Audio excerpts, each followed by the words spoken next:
Hey there, y'all. So, I wanted to kind of do a series of some things, some feedback. Not feedback, but like trainings that we received while we were at convention this year. And put it in my group here. Okay. So, I wanted to, hey, Rhonda. I wanted to actually give some notes, like some tips, or just kind of give like what I learned or my takeaways from convention this year. And this is paparazzi convention. Make that clear.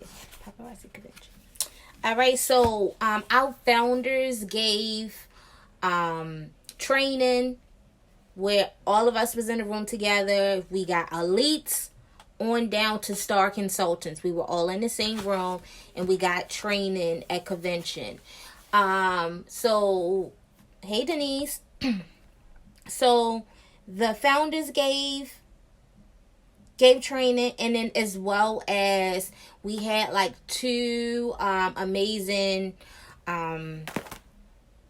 motivational speakers that came, and that was Eric E.T. Thomas and then Mike Crossland.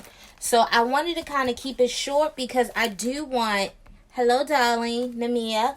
I wanted to actually do this like, stretch it out throughout the week because we got a lot of training, and I kind of just want to pinpoint to, certain things that, was beneficial that anybody can apply this to their life. And that's what's great about network marketing, is that we get this training and inspiration that many people will have to go out and pay for. We get this on a daily basis. So it's kind of like we're in business together, even though we're independent consultants.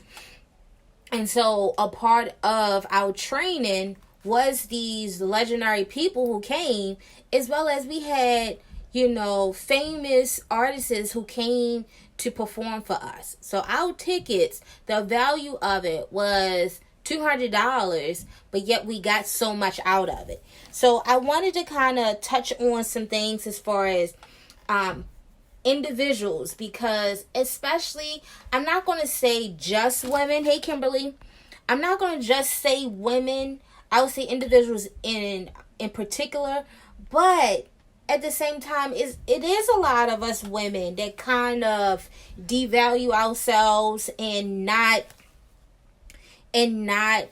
see much of the good in ourselves. And so we have to see the value in ourselves. And that could be a reason why people may, hey sis, people may not want to work their business or maybe go live. I mean, actually hitting that live button can be scary. Like every time you hit it, no matter how confident, how exciting you are, even listening to your voice back, it's like, oh my goodness, I sound like this, or oh my goodness, like all of these insecurities. And if you keep talking negative within yourself, like that negativity is just going to hinder you and you won't grow. So and I'm an entertainer. Like I love entertaining for people, but if I hit that loud button, it don't come out freely for me, because like I want to just chat and I want to just sound like, oh, I'm so proper and I'm so, this and this and that, and it don't come out like that. Especially like my ADHD come out and it don't be sounding good to me, but it could help somebody else, and that's my point. I just want to help other people. So I wanted to touch bases on a couple of other founders, and I was going to go in order, like Misty, Ryan, and Shani, and Trent. But I wanted to touch bases on Shani first, because Shani gave a good analysis about entrepreneurs. And she brought out that entrepreneurs are not normal. Entrepreneurs are not normal. Okay, so let me just tell you about that. Entrepreneurs think outside the box. And lots of times entrepreneurs make sacrifices that a person who work a 9 to 5 wouldn't take certain risk. They see a dream, they see something happen, and they see it in the future, whereas they're going to believe in it until it happen. Even if they lose money on this, even if, things don't work out in the beginning, and I can vouch for going to vending events and not making money, going to home parties and not making money. I mean, no matter what kind of entrepreneur you are, if you go somewhere and you don't make money, or you invested more into something that you got in return, you actually have a dream that you can see that goes further. I had research, and I believe that someone actually told us that, I think it was Pepsi or Coca-Cola, sold, I'm going to say less than probably, and this is like being exaggerated, probably less than 20 bottles of soda in their first year. And look how long they have been in business. So they have seen the success way ahead of time. Just imagine if they said, this is not working out. My first year is just not happening. So I'm just going to quit. Entrepreneurs who have a dream and believe in their product, they don't quit. They don't give up if somebody is not watching their lives. Like currently, I only had 3 people watching my lives. And possibly out of those 3 people, they may not even be listening to me. Maybe one is only listening. Maybe just the live button is just on. I don't know that. But I don't know that me putting this out here, somebody will watch this in the future, or while I'm sleeping at nighttime or something like that. I don't know that. But I'm still going to put this out here because it could help somebody. And I'm not going to give up on my business because I see a dream that's going to happen. Hey, Roscoe, in the future. Okay, so what she said is entrepreneurs, right? She said entrepreneurs are not normal, right? So, because we're not normal, we should embrace it. We should be happy with being different. Hey, Darcy, we should be happy with being different. Be different. Be weird. I am okay with being weird. I actually enjoy being weird. So, that is a tip from Shani, one of our founders, is embrace being weird, embrace not being normal. Entrepreneurs are not normal. We see the potential in stuff before it is manifest. You could be a millionaire. You can help millions of people. Whatever your dream is, you can do it when you don't give up on yourself. It's just destined to happen if you don't give up. All right, so that was one tip. Her husband, Ryan, who some people don't appreciate his weirdness, but I get it. I like the weirdness. And the reason why I say that is because I work around doctors all day. And like some of them, there are some doctors that are not involved with patient care. They're called they could be dosimetrists or physicists. And they are so weird and so quirky, but yeah, I get them. That's the part of being weird. So that's what Ryan reminds me of. Someone who's like very intelligent, but they're so intelligent that they're kind of different. He said the small things add up to the really big things. And that's a simple but yet powerful statement. And I'm sure many people probably heard it before. If you just take baby steps, like daily, like say, and I'm going to use my business as an example because, that's the example I have. So right now I am in my closet. I'm in a closet. I have a tablecloth behind me, right? I have a chair and a side table from IKEA. You know those little side tables from IKEA that cost about $10? Yeah, that's what I have. Sitting with my tripod sitting on top of it. Sometimes I'll be sitting on the floor. Nobody knows that unless I tell them that. So that goes to show that don't wait until things get better to start something or to try to start a business or try to do something because there is always going to be a hiccup. There's always going to be something. Like, if you can see between my glasses here, there's a ring light. And I actually made it. I did not invest in it. I went to Walmart and got some LED lights that's like in a string. And I wrapped it around a Dollar Tree wreath. Use wax paper from the Dollar Tree and tape that around a tripod, literally, and plugged it up. That is my ring light. So use what you have until you get bigger. And I like how Kimberly said in the comments, don't curse your small beginnings. That's right. Don't curse your small beginnings, because when you become what the norm is successful, because everybody's successful looks different. Everybody's success looks different. You could be successful even in your small stages, right? But you can help somebody who looks at you and see a dream. Like your story, your life. And that's actually in my book here. Let me see if I highlighted it. I don't think I did, because I wanted to use that later on.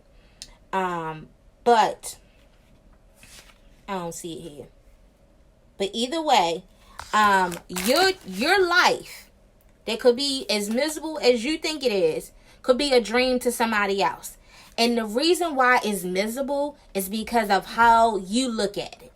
You could look at your life and be like, I'm content where I am. Or you could look at it like, this is horrible. I don't want to be here. That's another thing. So if you don't want to be where you are in life,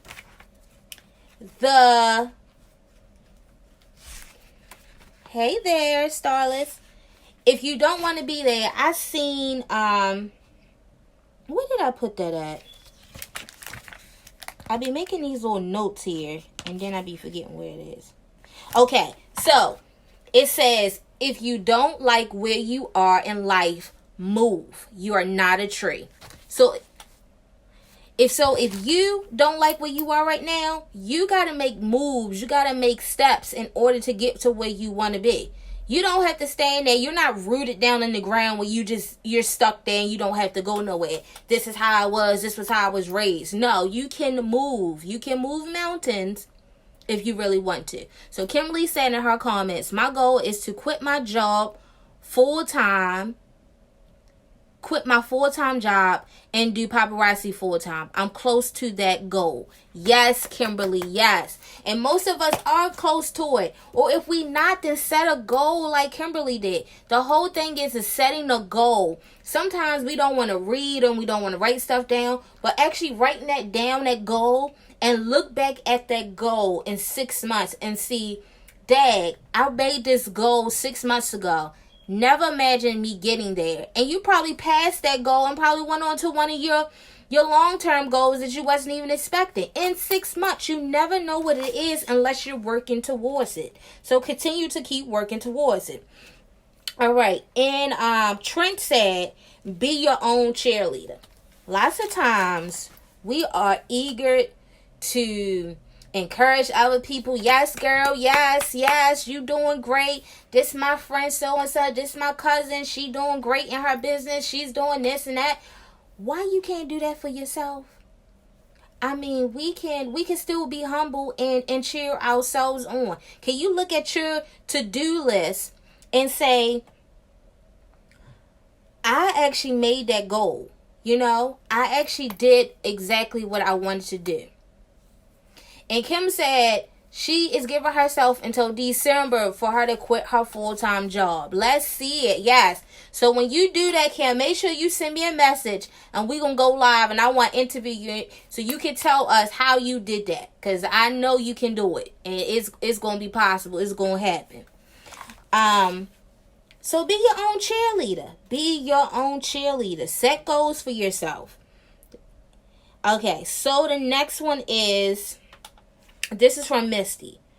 She says, you matter. You matter. When you limit yourself to your fears,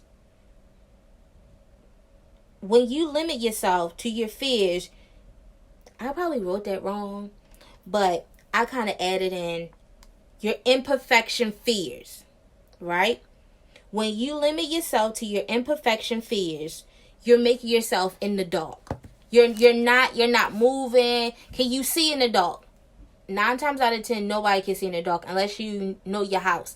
But at the same time, if you got kids and they throw stuff down and then you walking in the dark and you stumble on something, you can't see. Also, they brought out, can a flower bloom in the dark? Flowers don't bloom in the dark. Like, if it's raining, the flowers close up. Most of the time, flowers close up. Or they they sleep. That makes sense. But when the sun's shining, right? The sun is shining, them flowers bloom, they blossom, and they look beautiful. That's why people love the springtime. I love spring and summer. It may be warm and hot to some people, but I love it because you see nature, you see everything blooming and blossoming. So flowers do not grow in the dark. You have to shine. You have to shine. So why won't you shine? Why won't you shine? Why don't you get up in the morning and you say, today I'm going to shine regardless of what's going on.